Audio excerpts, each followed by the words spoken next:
নিরন্তর প্রচেষ্টার পর বাজারে ক্যান্সারের টিকা আনছে রাশিয়া। মরণব্যাধি ক্যান্সারের চিকিৎসায় খুব শীঘ্রই বাজারে আসছে ভ্যাকসিন, আনছে রাশিয়া। দেশটির গবেষকদের নিরন্তর প্রচেষ্টার ফসল এই ক্যান্সারের টিকা। আগামী সেপ্টেম্বর থেকে টিকার ব্যবহার শুরু হতে পারে। খবর তাসের। রাশিয়ার গালামার রিসার্চ ইনস্টিটিউটের পরিচালক আলেকজান্ডার গিটসবার্গ জানিয়েছেন, আগামী সেপ্টেম্বরে বাজারে মিলতে পারে ক্যান্সারের টিকা।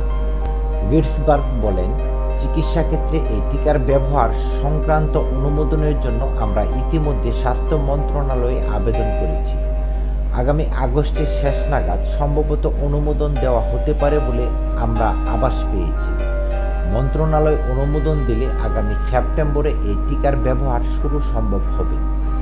তিনি আরও বলেন, যাদের ইতিমধ্যে ক্যান্সার ধরা পড়েছে তাদেরকে এই টিকা দেওয়া যাবে।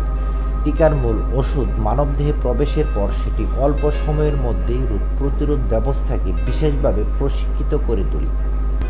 এই প্রশিক্ষিত প্রতিরোধী শক্তি ক্ষতিকর ক্যান্সারের কোষগুলোকে প্রথমে শনাক্ত এবং পরে ধ্বংস করে দেয়।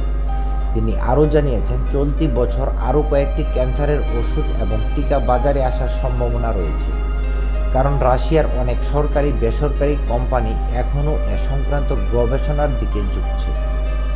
টিকাটি সম্পর্কে গামালেয়া রিসার্চ ইনস্টিটিউটের পরিচালক এর আগে বার্তা সংস্থা তাসকে বলেছিলেন, পরীক্ষামূলক ব্যবহারে দেখা গেছে এই ভ্যাকসিন টিউমারের বিকাশ এবং সম্ভাব্য মেটাস্ট্যাটগুলোকে দমন করে রাখে, ছড়াতে দেয় না।